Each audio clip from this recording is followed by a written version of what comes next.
What is up guys, Jarv here, back today jumping into Destiny 2. We are back with a This Week in Destiny, taking a look at everything that you can expect for the week ahead. So if you want to find out more about the return of Iron Banner, the latest Grandmaster and the Adept loot that's available, and more importantly what Eververse has available for Bright Dust this week, then be sure to stick around and enjoy the video. If you do enjoy the video, be sure to leave a comment and rating down below, and remember to subscribe for more Destiny 2 content. Just over 70% of the viewers on the channel aren't currently subscribed, and we're fast approaching that 100,000 subscriber milestone. So be sure to hit that red button and ring that bell to make sure you don't miss an update. But without further delay guys, let's jump into the video. Another week and another This Week in Destiny. This week marks week 11 of Season of the Lost, and we have seen the conclusion of Festival of the Lost as well. Now November has been shaping up to be one of the quieter months in Destiny 2, but with that being said, there is still time to finish some of those triumphs and seals before the end of this current season. We are still waiting for the end of the narrative for Season of the Lost with the Exorcism quest. As things currently stand, nothing is known about when the Exorcism quest will launch, but be sure to stay stuck to the channel and we'll keep you up to date. Now, over the last few weeks, we've seen a lot of changes within Trials of Osiris, but this week sees the return of Iron Banner. So with that in mind, Trials of Osiris will not be available this weekend, and it's the perfect time to farm some additional pieces of Pinnacle gear if you're still chasing down the Pinnacle cap.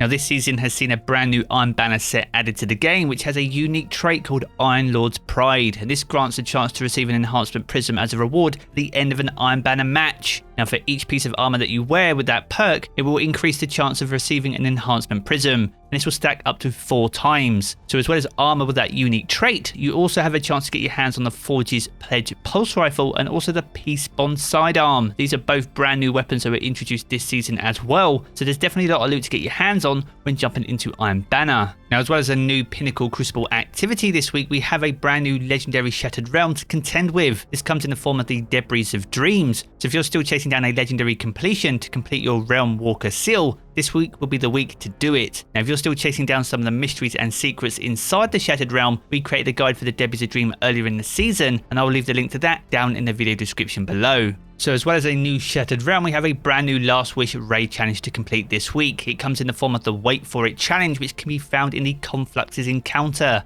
And by completing this, you'll complete the challenge and also grant yourself access to an extra chest and the Time Lost weapon. Now to complete this challenge, you need to wait and kill the wyverns just as they're sacrificing during the course of the encounter. So you'll need to work well with your team and communicate to ensure that you're killing them only when they're at the confluxes. Now if you can complete the challenge, you'll get your hands on the Time Lost weapon, and this week's weapon is the Vision of Confluence. Now the Vision of Confluence is one of the best scout rifles available inside Destiny 2, and with the Time Lost versions granting secondary perks in the 3rd and 4th column, you're essentially guaranteed that god roll each and every time. It's definitely well worth the effort, and I highly recommend jumping into the challenge this week. Now if it's not weapons that you're chasing and you're seeking out that high stat armor, the armor focus inside the Vault of Glass this week is Resilience. Now Resilience isn't always seen as the most popular choice, but it comes in clutch, especially for Grandmaster Nightfalls. Running high resilience in endgame aspirational pieces of content allows you to take a little bit more damage when the going gets tough. So if you're seeking out some high stat armor to enter those activities, be sure to complete the Vault of Glass this week to get your hands on some. Now moving on to the weekly rituals, we have a brand new Crucible Rotator for this week, and that comes in the form of Momentum Control. Momentum Control has one of the lowest time to kills in any game mode inside the Crucible, and it's fantastic for completing objectives for your Deadeye seal. So if you haven't got that completed and you're still seeking out some additional kills inside the Crucible, then this week will be the week to get those done.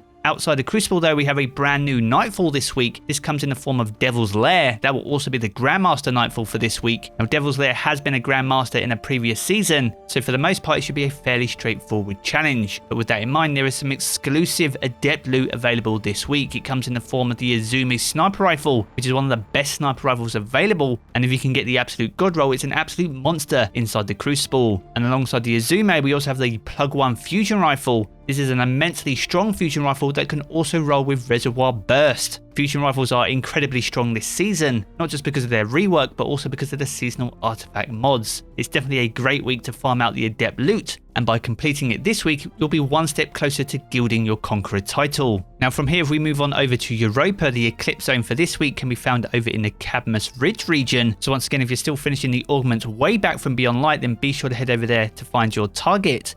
Now, as for the Empire hunt this week, this will be the Technocrat. Now, the Technocrat is one of my favourite Empire hunts in the rotation, and to ensure this is a pinnacle reward for you, please make sure you fully upgraded Variks over on Europa as well. If you complete this prior to fully upgrading the Sabotage quest, this will only be a powerful reward, so be sure to get that done to take advantage of the pinnacle loot. Now, the same can be said for the Exo Challenge. You need to fully upgrade Variks once again over on Europa to ensure this is a pinnacle reward, and the Exo Challenge for this week is the Simulation Safeguard, one of the easier ones in the entire rotation, so it's definitely worth the effort to get the upgrades done to get your hands on that pinnacle loot. Now, next up, we're going to take a look at the Legend and Master Lost sectors for Tuesday, the 2nd of November only. Now, the Legend Lost sector can be found over on the moon and will be over in the K1 Logistics. So if you're seeking out some sweet pairs of exotic boots, then be sure to head over there to get your chance. Now, as for the Master Lost sector, upon the weekly reset, this can be found over on the Tangled Shore, and this will be over in the Empty Tank. Now, the Empty Tank will be offering exotic helmets as rewards, so if you're seeking out some of those awesome new helmets that were introduced recently over the last few seasons, then be sure to head over to the Tangled Shore to get your chance.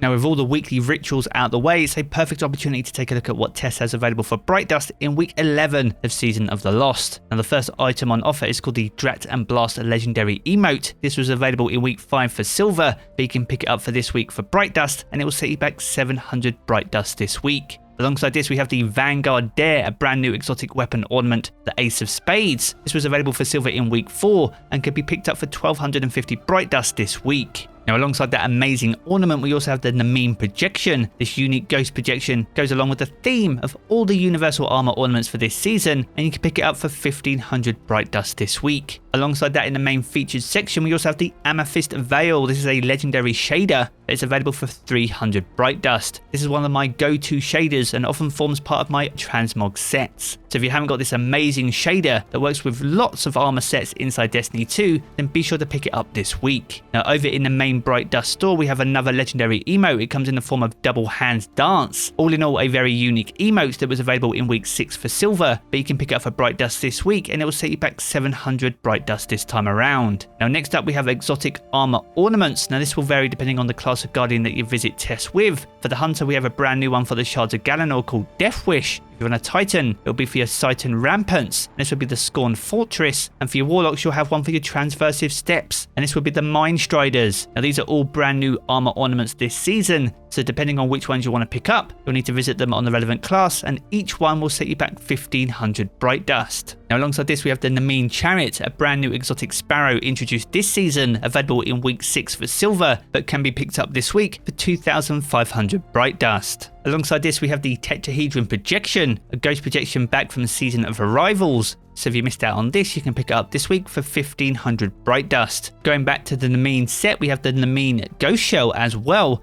This was available in week 7 for Silver, but it can be picked up this week for Bright Dust, and it will set you back 2850. Next up, we have the Hand Cannon Vogue. This was a rare emote that was introduced in Season of the Worthy, so if you missed out on this one and then collecting these for your emote wheel, this will set you back 400 Bright Dust. And the final item on offer this week is the Laden Lance. This is a brand new exotic weapon ornament for the Cloud Strike Sniper Rifle. It was available in week 6 for Silver, but you can pick it up for Bright Dust this week, and it'll set you back 1250.